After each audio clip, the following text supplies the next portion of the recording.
Boa noite, meus irmãos. Que a paz de Deus esteja em nossos corações. É com muita alegria que nós recebemos, mais uma quarta-feira lotada, nossa casa, que é tão pequenininha, mas a gente fica muito feliz quando vê a casa cheia e está sendo uma constante, graças a Deus, com queridos amigos do movimento espírita, queridos frequentadores da nossa localidade, que é o que mais importa a gente, Quando nós fundamos essa instituição, há 14 anos atrás, a casa vivia lotada, mas eram todos de companheiros fundadores, ninguém morava aqui no bairro, Então hoje a gente vê que os únicos, nós somos a minoria hoje que não moram aqui na localidade, então a gente fica muito feliz, porque a casa está alcançando o seu propósito, de levar a palavra de Jesus aos corações de todos aqueles que recorrem à SEAC, quer seja pelo amor, quer seja pela dor, pelo sofrimento. Então a gente fica muito feliz com a presença de todos vocês. Hoje a nossa temática, ela vai mexer com cada um de nós, que se refere exatamente à proposta da doutrina espírita, que é o nosso crescimento moral, que é a nossa reforma íntima. Então a gente recebe com muito carinho o nosso irmão Gerson Praça e a sua esposa Vera Caridade, que esse ano esteve conosco, aqui na nossa casa, sendo a palestrante dos 14 anos de fundação. E a gente fica muito feliz com essa unificação entre o NESMAR e SEAC, que isso reflete aí o nosso movimento espírita, esse esforço do Conselho de Unificação de São Gonçalo. E quinta-feira passada, nós estávamos lá na Unesmar. Então é muito legal porque é uma casa visitando a outra. Ontem estava na EBM fazendo palestra, e assim a gente vai levando e divulgando a doutrina e trazendo cada vez mais essa unificação de que tanto nós precisamos do movimento espírita. A gente sempre inicia os nossos estudos com uma leitura de uma página edificante, neste caso a obra Vida Feliz, de Divaldo Franco, pelo espírito de Joana de Ângeles. Capítulo 68. Os negócios escusos dão rendimentos venenosos. Muitas pessoas justificam-nos e exaltam os lucros deles advindos, informando que são frutos da época e todos devem aproveitar a ocasião. Como a moral está desgovernada, não te deixes conduzir por ela. Antes, controla os abusos e os excessos que te cheguem, a fim de corrigires a situação caótica. O erro nunca deve ser tomado como exemplo. Numa época de epidemia gripal, o estado normal de saúde não passa a ser este somente porque a maioria das pessoas está infectada. Vacina-te contra os abusos e permanecerás com a vida em ordem, talvez sem os supérfluos, nunca, porém, com escassez ou falta. Nessa época de tantos escândalos, de tanta corrupção, essa página vem como uma luva para a nossa consciência. Então vamos, nesse momento, elevando os nossos pensamentos a nosso Senhor Jesus Cristo, a Dr. Bezerra de Menezes, mentor espiritual do movimento espírita brasileiro, a nossa querida irmã Sheila, mentora espiritual desta casa. Senhor Jesus, disseste que onde houvessem 2 ou mais reunidos em teu nome, aí estarias, Senhor, no meio deles. E hoje, nesta noite, nos encontramos em um número bem maior entre encarnados e desencarnados.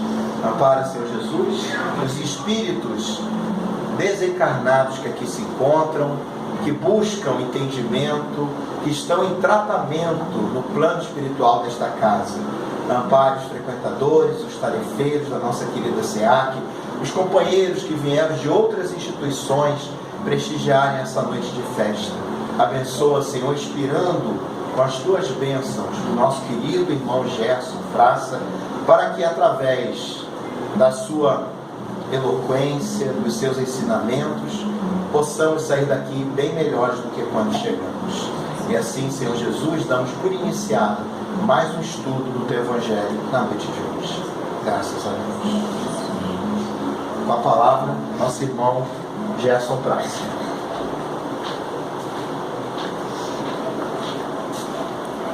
noite, companheiros. Que a paz do Mestre Jesus permaneça em nossos corações. É uma alegria, né, nos retornarmos aqui a esta casa, como já foi dito, né, casa co-irmã, tanto no movimento quanto na amizade. A presidente agora é a Josefa, né? Sim. Josefa não conheço desde criança. Sempre, né? Eu não conheço desde criança. É. E eu agora criança, já viram ali, né? O papo aí, inicial, com as crianças. Então, o tema de hoje, nós evidentemente não vamos trazer nenhuma novidade, porque é um assunto corriqueiro no movimento espírita e em todas as outras religiões, e na humanidade inteira, de um modo geral, né? É um tema que é discutido sempre. Então, nós não vamos trazer novidades. Nós trouxemos aqui para sortear de vocês, né, um CD que é lá do nosso grupo, e nesse CD tem, dentre outras músicas, tem uma que diz assim: todos nós, transitórios no mundo, temos que mergulhar lá no fundo, procurar, revirar, revolver. Todos nós nascemos, morremos. Todos nós, ao morrer, renascemos, para esquecer o passado e crescer. Pois a Terra é a grande oficina que ensina e nos faz progredir. Todos nós, meus irmãos, renascemos para evoluir. E por aí vai, que é a segunda parte da música e tal, e quem for sorteado vai poder ouvir, né? Quem quiser ouvir depois, nós não trouxemos, mas é só ligar para a gente que a gente consegue. Deixa eu pegar aqui o nosso roteirinho. Nós sabemos que na Gênese bíblica, né, nós encontramos lá a expressão atribuída ao Criador, quando ele, com um sussurro divino, ele declara: Fiat lux, e a luz se fez. Então nós sabemos que luz é sinônimo de conhecimento, não é? Luz é sinônimo de conhecimento. Quando nós nos referimos inclusive aos espíritos de luz, nós estamos buscando o auxílio daqueles espíritos que têm um grande conhecimento. E aí, no motivo dentro desse conhecimento está o amor, o sentimento. Mas nós sabemos que os espíritos de luz são espíritos de grande conhecimento. Quando a gente fala, Monteiro Lobato era um homem de muitas luzes. Por quê? Era um homem que detinha um conhecimento extraordinário na área da literatura e em todas as demais áreas que nós vamos procurar estudar, né, a situação, a geografia. E o nosso irmão vai observar.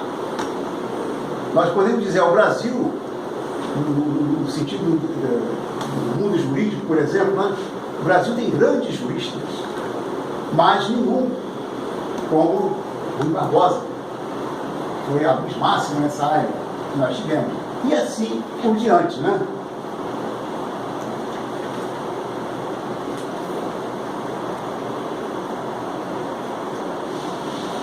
Mas a questão aí, nós estamos falando de conhecimento. Aí, na realidade, o que é o conhecimento? O conhecimento é a percepção que nós temos de algo. Que nós vamos constatar de alguma coisa, de algum fato.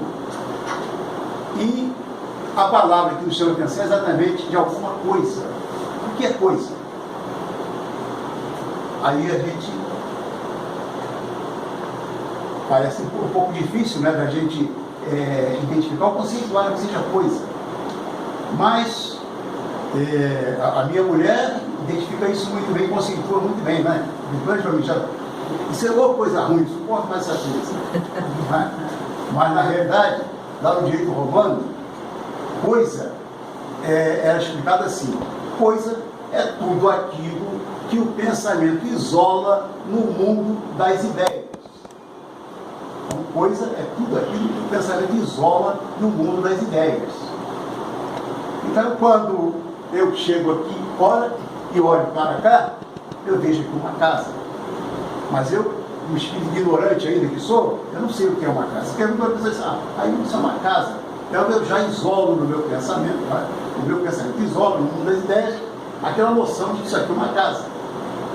Mas se eu adentro a casa e converso aí com o José, com a Andressa, ou qualquer um dos senhores, aqui é uma casa onde se faz o quê? Aí eu vou perguntar sobre dizer, não, aqui é uma casa onde nós estudamos o Evangelho do nosso Senhor Jesus Cristo, a doutrina espírita, então eu já vou, o meu pensamento já vai isolar uma coisa mais ampliada, não é assim?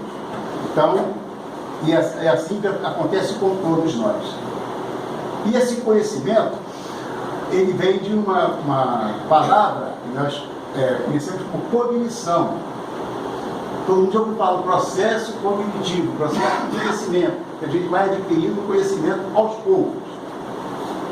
Então a cognição é a fonte da inteligência na aquisição do conhecimento. À medida que você vai usando o seu pensamento, você vai desenvolvendo a sua inteligência, você vai reunindo, né, essa gama de conhecimentos a respeito de uma determinada coisa. Há um companheiro nosso, né, que, primeiro eu vou retornar aqui para dizer o seguinte: quando nós fazemos a comparação dos homens de luzes, né, nós queremos dizer,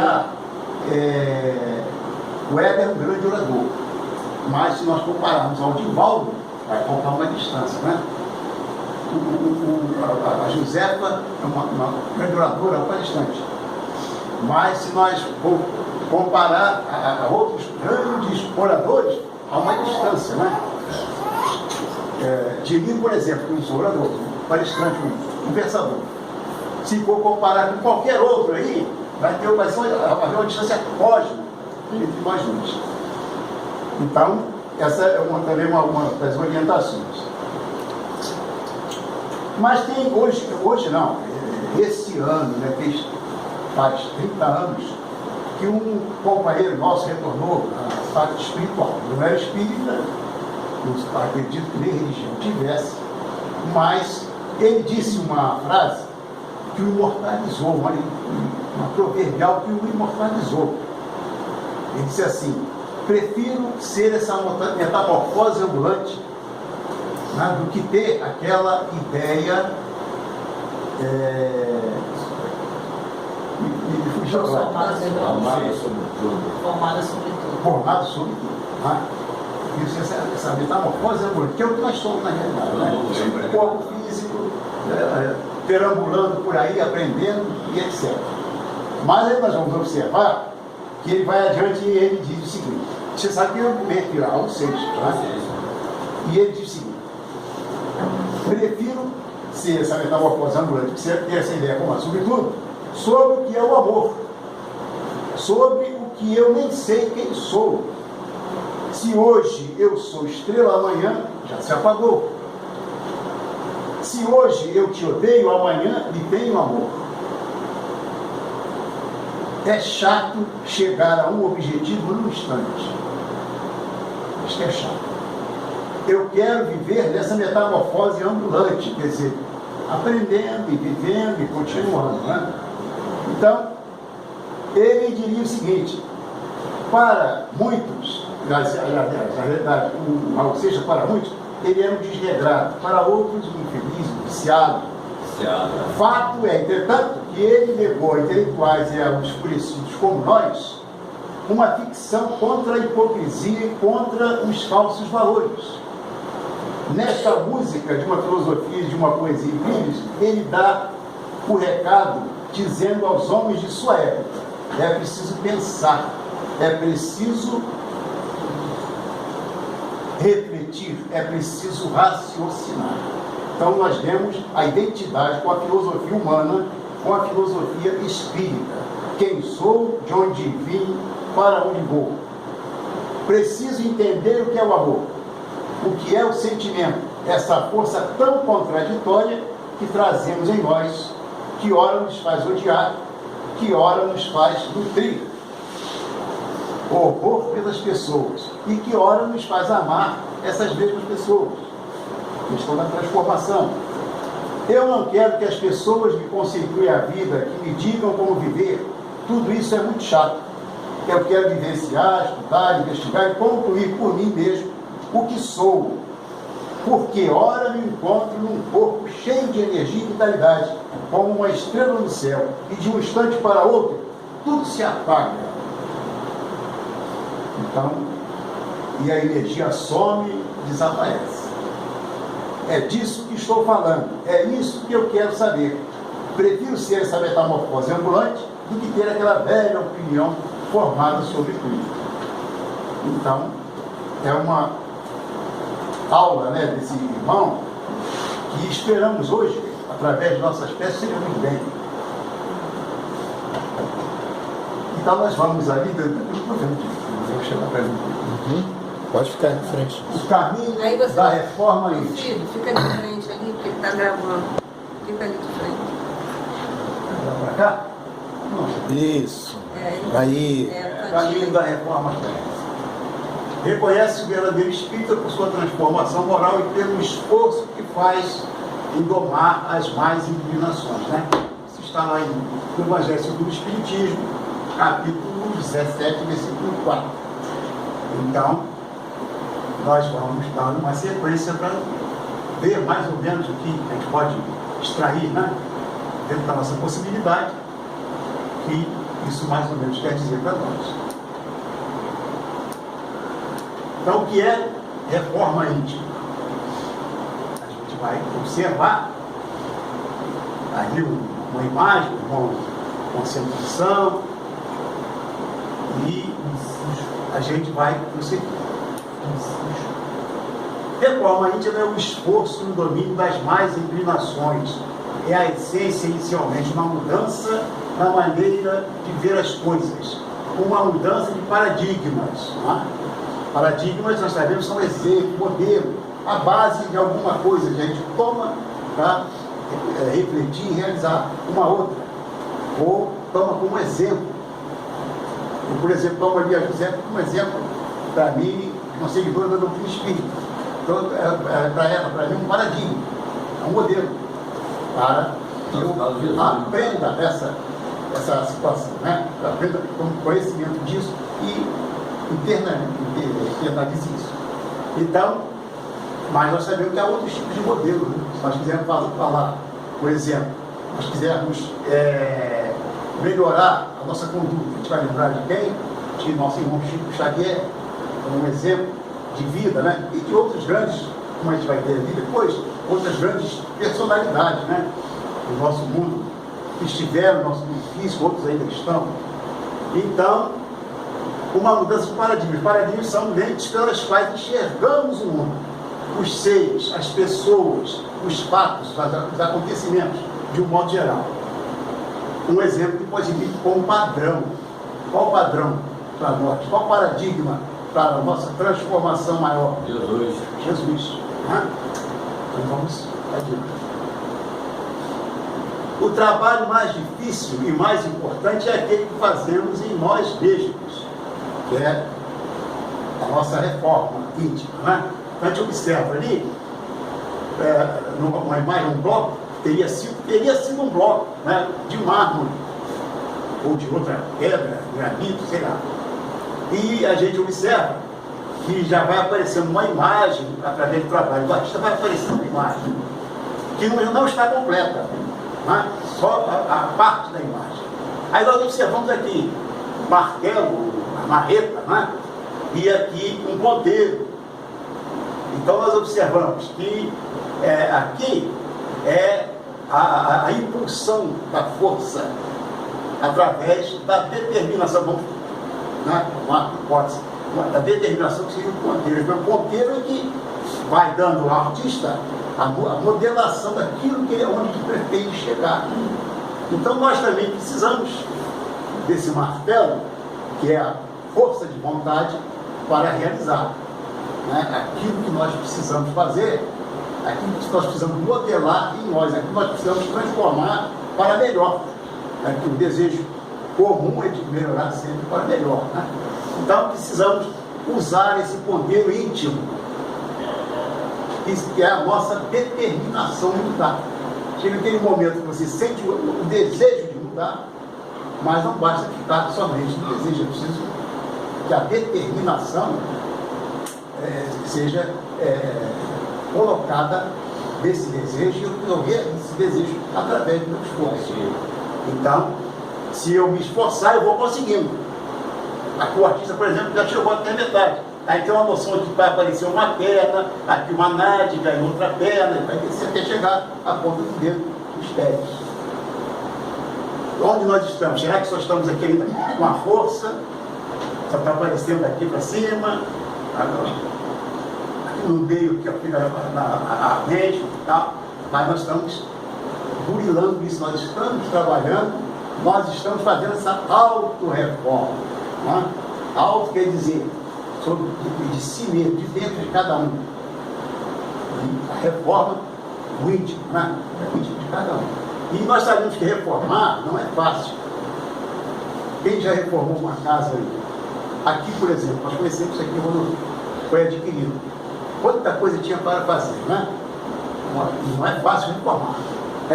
Reformar é pior do que construir. Mas Deus já nos construiu, espíritos simples e ignorantes, com todas as potencialidades para que nós fizéssemos o complemento. Nós estamos aqui para complementar a obra divina, no sentido da evolução espiritual, porque o Espírito está pronto. O restante nós temos que fazer. As aquisições. Então, vamos lá. A mudança a ser realizada acontece interiormente, na intimidade do coração. Não é necessariamente uma mudança rápida. Né? Uns podem até conseguir, mas já de antemão já se sabe que não é um processo rápido. Aquele processo de conclusão que nós falamos ali é um processo lento, gradativo. E a gente pode imprimir nele uma velocidade maior, de acordo com a nossa intenção, de acordo com a nossa vontade de buscar a melhora.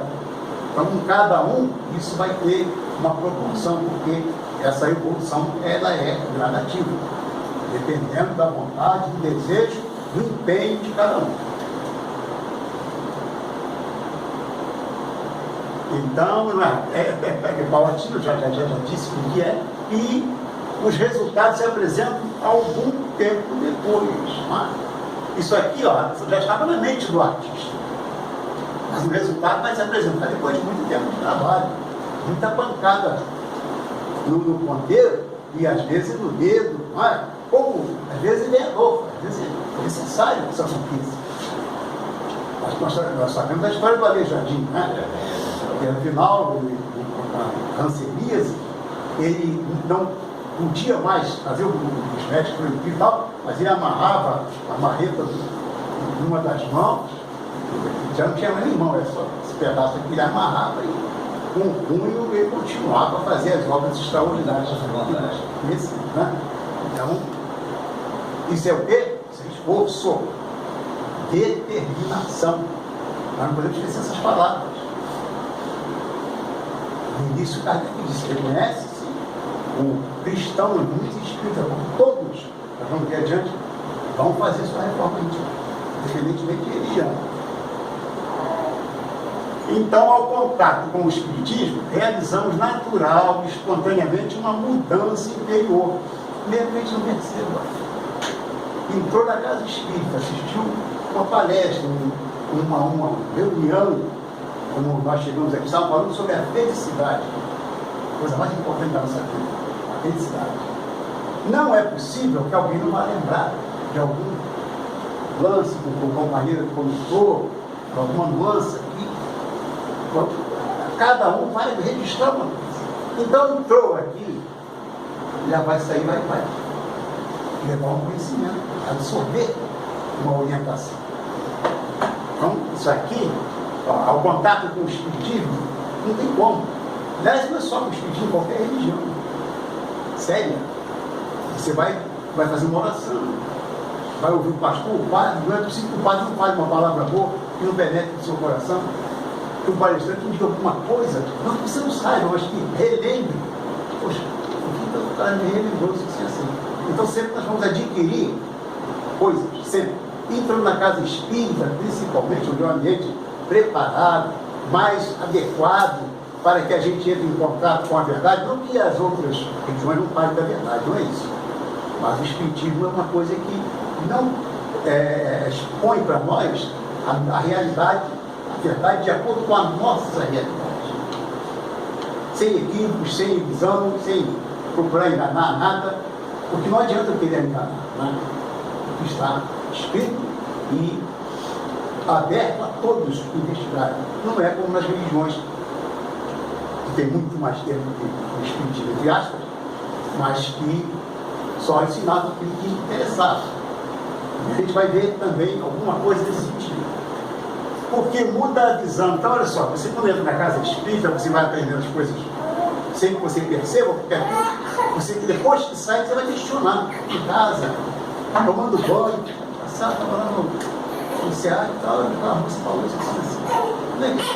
Tem confirmamento, tem coerência, e você, acho que eu vou voltar lá. E por isso que o nosso irmão hoje está feliz, que a casa está cheia, e todos nós estamos felizes, né? Porque são essas conquistas que a casa oferece, mas você precisa absorver. Então, esse contato muda a visão de Deus. Por quê? Porque nós não vamos ter mais aquela visão daquele Deus barbudo, generoso, bonzinho, ou então muito malzinho que castiga, né? Não vamos ter mais essa visão, vamos ter a visão de um Deus que é a máxima inteligência de tudo aquilo que existe, o Criador de todas as coisas. Mudou, não mudou? Mudou. Que nos perdoa, que nos dá oportunidades, é aquele Pai amoroso que jamais quer se afastar de seus filhos e que deixa que os seus próprios filhos se castiguem pelos seus próprios atos. Então, vai nos dar uma nova visão do homem. Vai dar uma nova visão do homem. Né? Dizer que o homem é um ser trino. Ele tem espírito, matéria, corpo, físico. Então é um ser trino. Aí você já mudou também a noção do homem, porque a nossa noção é de que o homem é apenas um corpo de carne que vive um determinado período e que depois desencarna ou morre, no vulgar termo, né? Morre e acabou. Mas a minha esposa questiona muito isso. Como é que a gente pode conceber que uma mente como a do Raul Seixas tenha acabado? Como é que a gente pode conceber uma mente como a de Chico Xavier tenha acabado? Que amanhã depois nós temos de volta Franco de desencarne, tenha acabado. Sócrates desencarnou, acabou. Não dá para entender, não tem como. A diferença de conhecimento entre todos nós e entre esses baluartes que vieram formar e informar a humanidade, não pode ficar. Nós que também estamos em desenvolvimento intelectual, não podemos mais admitir que isso seja uma verdade. Não tem como. Então o Espiritismo, ele vem fazer com que passamos a acreditar não apenas na vida após a morte. Nós já sabemos que sobrevivemos. Então, o Espiritismo mostra para nós a sobrevivência da alma, mas também a anterioridade da alma. A gente passa a acreditar na vida antes da vida. A gente tem contato com o conhecimento da reencarnação. E tudo isso vai nos auxiliando a fazer essa transformação, auxiliando, porque na realidade a gente observa que é muito difícil essa transformação. Né? Não é só o conhecimento. O conhecimento é o caminho. É o caminho. O conhecimento intelectual, o desejo de buscar, investigar e conhecer as coisas é o caminho. Mas não é tudo. Não é tudo. É preciso que haja o esforço individual na aquisição e na prática desse conhecimento que nós vamos desenvolver. Então, um sábio da antiguidade já nos disse. Mas isso, ali está bem escrito, um sábio já nos disse. Porque há correntes que informam que o Sócrates, ao chegar diante do templo de Delfos, ele viu lá escrito essa frase. Então, há uma corrente que diz que essa frase, essa sentença não é do Sócrates, A outra corrente que diz que é de filósofos que antecederam. E há uma outra corrente que diz que não, que é apenas um dito popular muito utilizado à época na Grécia. Então, isso aí não é um caso, ninguém vai discutir isso. O importante é que o Sócrates, por certo, ele pegou isso como paradigma para a sua orientação, para tudo aquilo que ele queria ensinar, né? Tirando de dentro de nós o conhecimento para indagar e fazer você questionar.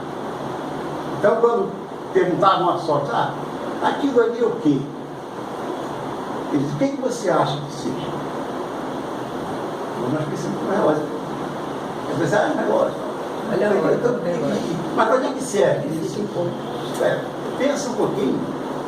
Não, mas eu disse, não, você sabe, você tem um esforço, você responde com suas próprias palavras, e é assim que ele induzia a gente a adquirir conhecimento, mostrando para nós que nós temos potencialidades, não é? Não apenas ele, que nós sabemos que é um espírito extraordinário, de uma inteligência evoluída, evoluidíssima, né? Mas ele usou isso como o próprio Pai, o Criador, usou essa imagem, essa linguagem, né, didática, pedagógica da reencarnação, para nos ensinar. Deus faz para nós o que Sócrates fazia. Aprende, responde a vida. Eu estou te dando a vida, responda à vida, e você vai aprender muito mais. De encarnação em reencarnação, de etapa em etapa. A natureza não dá saltos. Então temos que caminhar aos poucos. Então, o começo da reforma íntima, para cada um, ter o seu momento de começar. Então, mudar a maneira de ver a vida é começar a reforma íntima. Mas é apenas um passo no sentido do crescimento. Tomou conhecimento, né, nós falamos, mas eu já sei, fazer um relógio, mas é apenas o primeiro passo. Tem que saber para que o relógio serve, né? Para marcar as horas, para direcionar no tempo. Tem que direcionar no tempo, agora está passando. Pois é. Mas é apenas um passo. É preciso mais. É possível modificar pelo novo conhecimento a visão de mundo que se tinha. Tá? Se nós pegarmos uma pessoa analfabeta, tem uma visão do mundo. Depois que ela aprende a ler, ela começa a ter uma outra visão, ela vai entender outras coisas. Se vocês mostrarem uma frase em inglês, eu vou ficar assim, posso ficar até tonto, porque eu não sei nada. Entendeu? Mas depois, se me ensinarem a ler em inglês e tal, entendeu? Vou até discutir. Então, são essas coisas que a gente tem que observar, que o conhecimento só não basta. Mas é preciso fazer esse treinamento, esse exercício com conhecimento. E que é possível modificar, sim. Antigamente houve muita gente dizer assim, eu não consigo mais, eu já estou com tantos anos, como se não pudesse mudar. A mudança vai se dar a qualquer momento. Tanto que os espíritos aconselham e orientam contra esqueci a palavra, contra a eutanásia. Por quê? Porque naquele momento mínimo de segundos você pode mudar a sua orientação de vida. Você pode modificar tudo. E você vai receber um novo corpo. E você, mudando o seu conceito naquele momento, você se prepara para uma nova existência, uma nova vida, já vem de forma diferente. Realizar aquilo que você precisa. Então, a gente vê como a gente pode fazer. Agora, o momento para cada um é diferente. Então, agora vamos à realidade de um novo ângulo, mas permanecem os condicionamentos antigos, hábitos, vícios, que se mantêm apesar da mudança e que requerem esforço para transformar. Agora só, essa palavra esforço está sempre presente. A gente observa a claridade, né, do pensamento de Kardec. Reconhece-se o esforço que faz.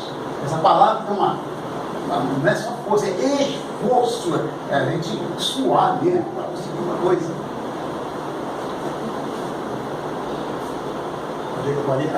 Apesar da mudança, que se mantém, apesar da mudança e que requer esforço para a transformação, Então, essa transformação requer um esforço muito grande. O mesmo esforço que faz para ganhar na loteria, ficar na fila, pode estar chovendo, pode estar fazendo sol, suando, mas se você já der enquanto, você não consegue marcar lá o seu. Quem gosta dessas coisas? É sonho. Quem gosta de sonho. Mas aqui não é sonho, aqui é realidade. Deus é como se transformar mesmo. Então, por isso, Kardec fala, além da transformação moral, plano da ideia, já aquilo que nós dissemos aí no início. A gente, o pensamento, ele isola, né, a coisa, tudo aquilo que a gente isola no mundo das ideias. Então eu leio Kardec, estudo Kardec, conheço lá as 900 e tantas questões do Espírito, conheço o Evangelho, mas está só na ideia, isolado, numa questão, no plano das ideias. Está só no plano das ideias. Somente quando eu praticar, eu começar a domar as minhas tendências, a vigiar também um pouco mais, cada um de nós se vigiar, é que começa a realizar, então, uma evolução produtiva para nós e para aqueles que nos seguem, né? Que estão conosco. A nossa volta, que nos seguem, não é bem assim. Eu digo aqueles que estão conosco, os nossos familiares, nossos amigos, os companheiros de trabalho, de escola, de futebol. Então, é por aí. Então, olha só, indomar as más tendências, plano da ação. Você para domar as más tendências, é no plano da ação. A vigilância. Antes de praticar, antes de falar qualquer coisa que vai ofender o companheiro, antes de ferir, a gente travar. Não é fácil. Queremos dizer que é fácil, porque não é fácil. Trazemos impulsos, nós vimos ali anterior, né? Anterior, as nossas vícios, as nossas mazelas, nós fazemos de longa data, porque são os atavismos que vêm, que impulsionam ainda o nosso espírito retrógrado. Quanto tempo Moisés levou para convencer os seus companheiros à conquista da liberdade do Egito? Eles estavam cativos há 400 anos ou mais. E ele conseguiu convencê-los, através da sua palavra, da sua dialética, da sua inspiração, que é um espírito extraordinário. Ele conseguiu, o seu carisma, ele conseguiu fazer com que eles outros trabalhassem pela libertação, pela liberdade. Mas quando ele necessita ir lá algum motivo, conversar lá, no desafio com Deus, né, entre aspas, e retornar, ele retorna, todos já estavam fazendo um bezerrinho de ouro. Por que isso? Atavismo. Aqui fica muito tempo você aprendendo e sendo condicionado a fazer e repetir a mesma coisa. Então eles levam muitos anos dentro do catolicismo, e mesmo que eles se tornem um espírita, eles têm observado isso. Mas a pessoa, quando se faz a pressa, a pessoa.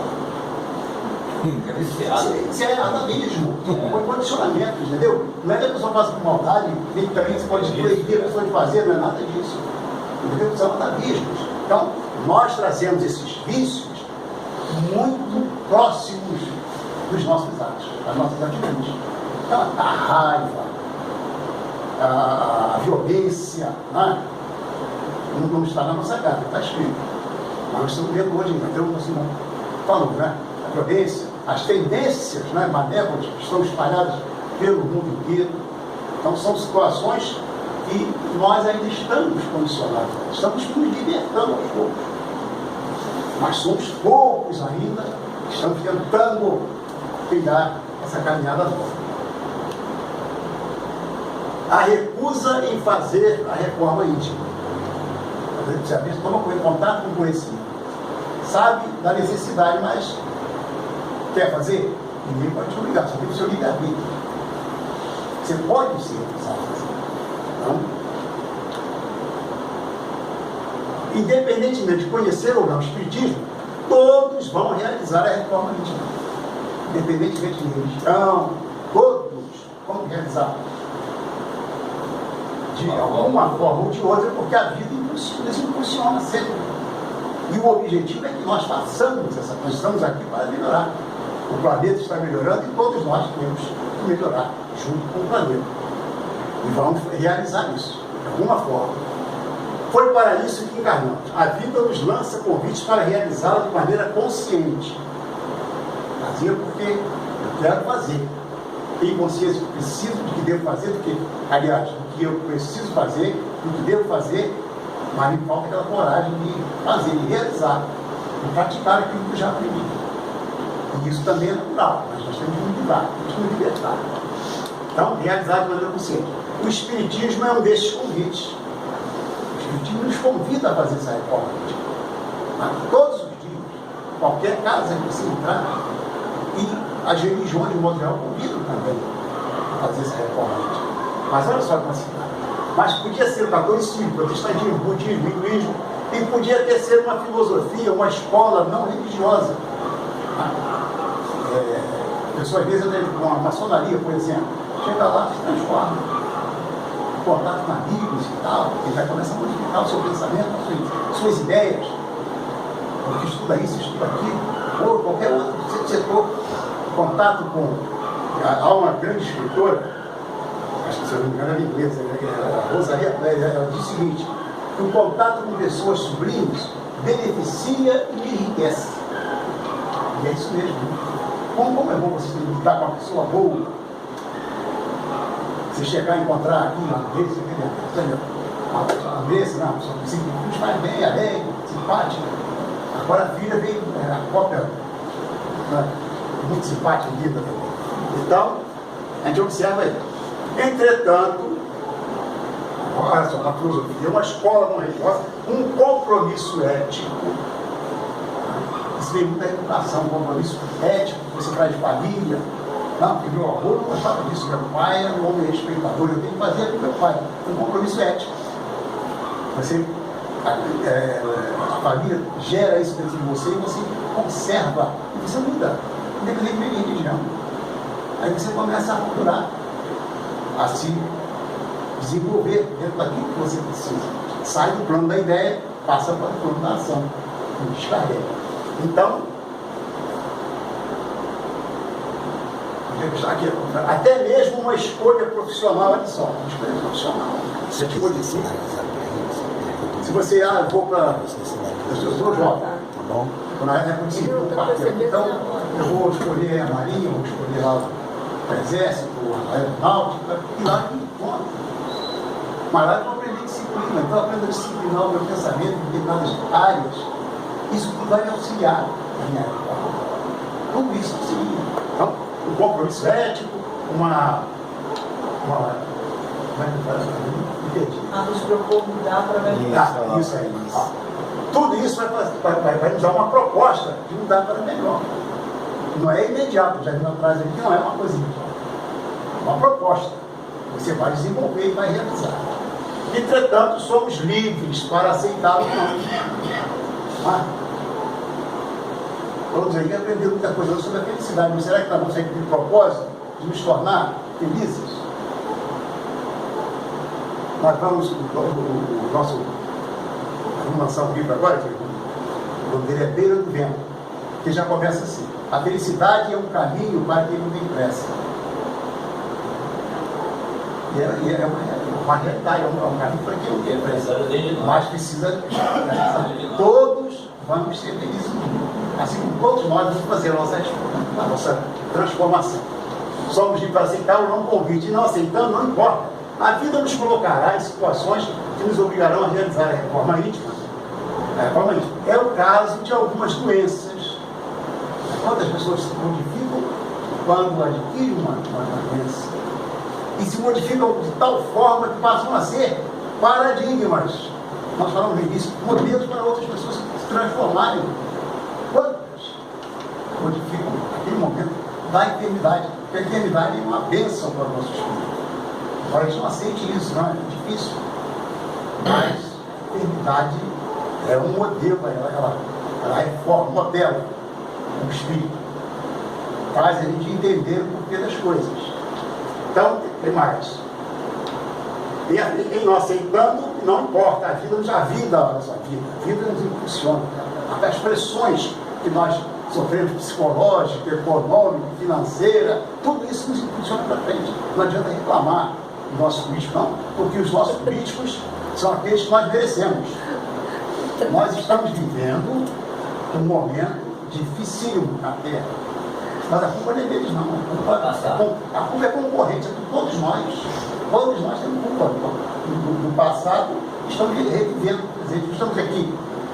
Nós não estamos aqui só para resgatar, nós não estamos aqui só para reencarnar e aprender, não. Aí, desculpa, só para resgatar mais do passado, não. Nós estamos aqui para aprender, para evoluir. Muitos espíritos não vêm resgatar nada, vêm complementar o aprendizado, nos ensinando. Quantos estão aí nas tribunas nos ensinando que não precisam mais resgatar, trazendo conhecimentos do próprio Evangelho, do próprio Espiritismo, com uma extensão maior, que eles adquiriram essa capacidade. Nós ainda não, mas eles adquiriram essa capacidade. Quantos estão reencarnados aí no Brasil e fora do Brasil, trazendo essas verdades, né? Então, a vida nos obrigará a realizar a reforma íntima. É o caso de algumas doenças, perdas de pessoas amadas, pessoas queridas. Né? Como isso mexe no nosso interior? Quantas pessoas, ao buscar o Chico, se transformaram? E até qualquer um de nós mesmo pode auxiliar uma pessoa numa situação dessa, levar o consolo, a palavra do Espiritismo, que aquilo é uma coisa natural, que ninguém quer ninguém, que o reencontro é absolutamente certo. E também separações de pessoas queridas, né? Às vezes o casal separa, tem filhos, aí separa dos filhos, é o sofrimento para um para outro, para outros nem é sofrimento, né? Rapaz que teve que separou da mãe, não precisa mais dar nada para os filhos, né? Não precisa mais se preocupar com o filho, tem que dar atenção, né? Aí vai bater nas grades da justiça, porque tem que dar, né? Aí não é amor, e é vinculador. Então, essas separações de um amigo, quem não seja perda, a separação de um grande amigo, que tem uma amizade muito boa, mas ele foi transferido, às vezes, para o próprio bem dele, foi transferido lá para a Amazônia, aí já nunca mais vou ver, foi para outro país. Mas isso não impede que a nossa amizade continue. É uma separação sadia, né? Vai sentir saudade, mas pode escrever, hoje então com a internet aí, você fala com o seu amigo toda hora, a não ser que ele se transforma no inimigo, ou nós transformemos o inimigo. Mas dá para superar isso aí, né? Não mais aquela aplicação da parábola do convite para as bodas, que Jesus ensinou. O rei convida muitos para as bodas do filho, mas os convidados não aceitam. Ele convida de novo. Olha a paciência do rei. Convida de novo. E alguns chegam a matar enviados que levam os convites. Enfim, o rei convida mais pessoas e manda distribuir os convites recusados, olha só, os convites recusados, aos que fossem encontrados nas estradas. Então o convite é para todos. Primeiro ele escolheu alguns lá que achavam dignos de frequentar a sua casa, lá, a sua festa. Tá? Que foram, nós sabemos, né? Os grandes profetas, né? O que aconteceu com os grandes profetas? Muitos foram mortos. Eles abriam a boca, falavam da verdade, que até hoje muita gente não gosta de ouvir sobre essa palavra, verdade, honestidade. Vai falar isso aí fora? A gente não sabe. De repente você pode se falar até vítima de uma bala, entre aspas, perdida. Né? Uma bala perdida, nós sabemos que não existe. Né? Embora saia um pouquinho do nosso esquema, eis a causa verdadeira do resgate em nossas vidas. Semeamos balas certeiras, colhemos balas perdidas. Então vamos lá. A vida é um eterno convite à mudança. Ninguém pode duvidar disso. E assim, por conta das circunstâncias adversas, a gente vai mudando, e consequentemente amadurecendo. Nós não amadurecemos porque ficamos velho, corpo físico, isso é natural. Nós mudamos com uma transformação da nossa vida. Como Paulo disse, transformai-vos pela transformação das vossas vidas. Então, amadurecendo com Mais para trás. Na prática, é isso aqui, né? Volta. Eu errei aqui o negócio. Volta isso. Mas a capa é começando, né? Volta mais um. Isso. A vida é aquela coisa, e assim, quando se você já falei, mais um dia, alguns passam pela amargura, pela descrença, pela revolta, quantos de nós passam por isso? Mas temos esperança. O mundo nunca precisou tanto dessa palavra esperança. Precisamos divulgar isso muito nos escritos, no contato com nossos amigos, com quem que tudo na internet, né?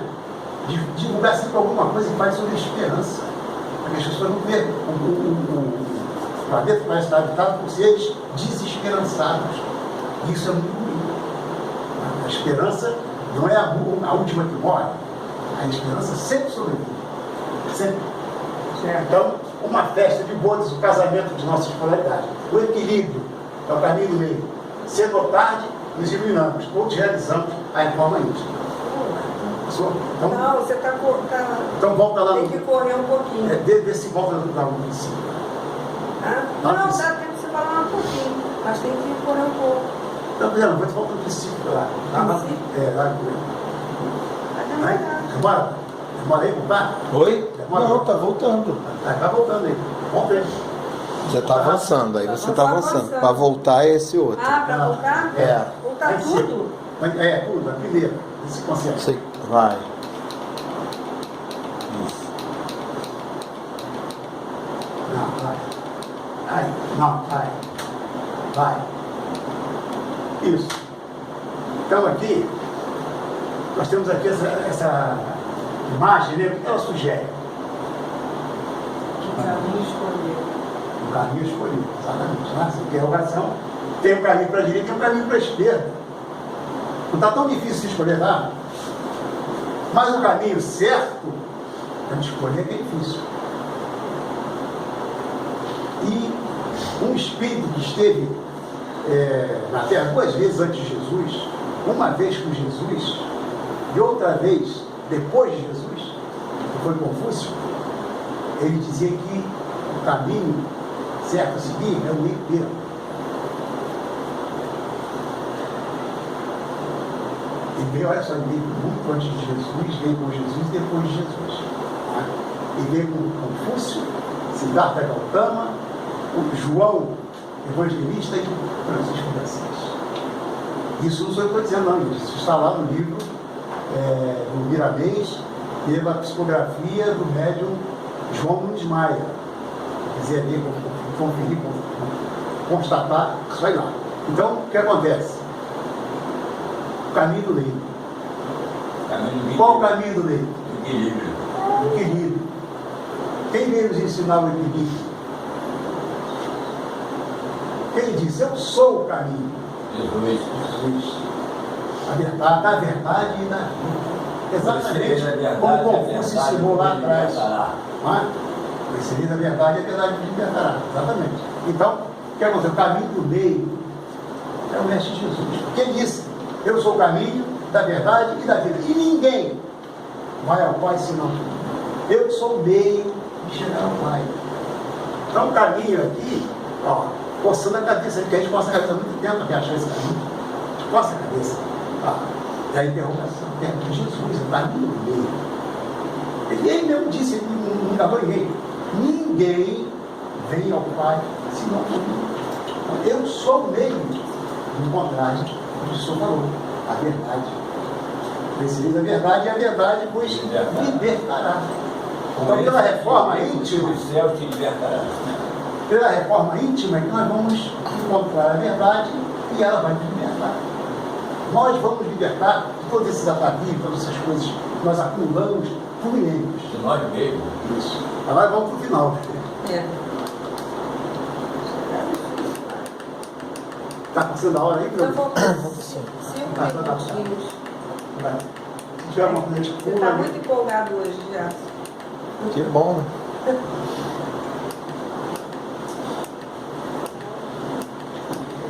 Aí eu queria que você falasse aí. Pergunte a si mesmo e reage com o tipo de suas ações. Isso aqui tem a ver com a questão do nosso irmão Agostinho, né? Evangelho. É hora de refletir sobre as reais intenções, o que havia por detrás de nós, nossos gestos, nossas intenções. Nós sabemos que Deus não põe os nossos atos, ele põe as nossas intenções. Até o homem, até o próprio homem, na sua dificuldade toda, ele põe a intenção, muitas vezes, na justiça humana. Por isso existe a legítima defesa. Eu vou assaltar o senhor, o senhor se defende e com a arma em minha mão e me mata. Legítima defesa. Então, até o homem que é moralmente falho, ele tem na legislação uma coisa que ele considera apenas a intenção. O senhor não tinha intenção de matar. Foi pego de surpresa, o senhor se defendeu. Então, a lei humana, ela ampara. Imagine a lei divina. Deus pune a intenção, não a ação. Então aqui é aquele momento da liberdade. É o momento da liberdade.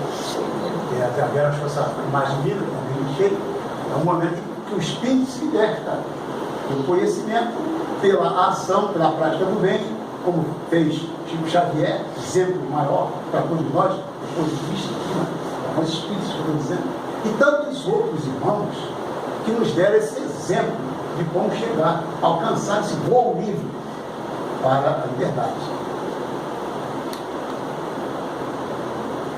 Então ali nós temos a autorreforma. Aí uma visão nossa, vocês perdoem, podem criticar, gostar, vai também fazer parte desse nosso livro. Falar de reforma íntima, como argumentar o tempo? Se a minha é a mais ínfima, eis aí o meu dilema. Mas para dela falar, não há quem não se espeque. Em Emmanuel, André Luiz, Bezerra e Allan Kardec. É bom, e é bom mesmo que se fale desse quarteto exemplar. Desde que os tendo em mira, busquemos nos renovar. Há quem fez reforma íntima de quem se fala com gala, lembrando da prostituta, entre aspas, né, que pegou Maria de Magdala. Há quem fez reforma íntima unindo razão e fé, um homem chamado amor, nosso Chico Xavier. Falar de reforma íntima é falar de uma mulher de frágil fisionomia, irmã Dulce em seu mistério, combatente da alegria que, sem poder respirar, na cruz da asfixia, resolveu-se imolar. No Gólgota da humildade, os braços ela estendia, e as mãos de luz caridade ofertava a quem sofria. Esqueci do próprio sofrimento, né? Tinha um terço só de um pulmão. Promover autorreforma, eis aí o mais difícil. É engolir num copo d'água a algiba de um vício. Lembra que Chico mandava engolir um copinho d'água? Gole, um gole só d'água, para não fazer bobagem? Aí ela teve uma hora, fazer bobagem. Também foi. Tá bom. Então, promover a reforma é isso aí mais difícil. É engolir um copo d'água na algiba de um vício. É colocar aquilo tudo para dentro, né? A vigilância é um esforço. É um esforço. Aconselhar a reforma aos outros, eu faço sim.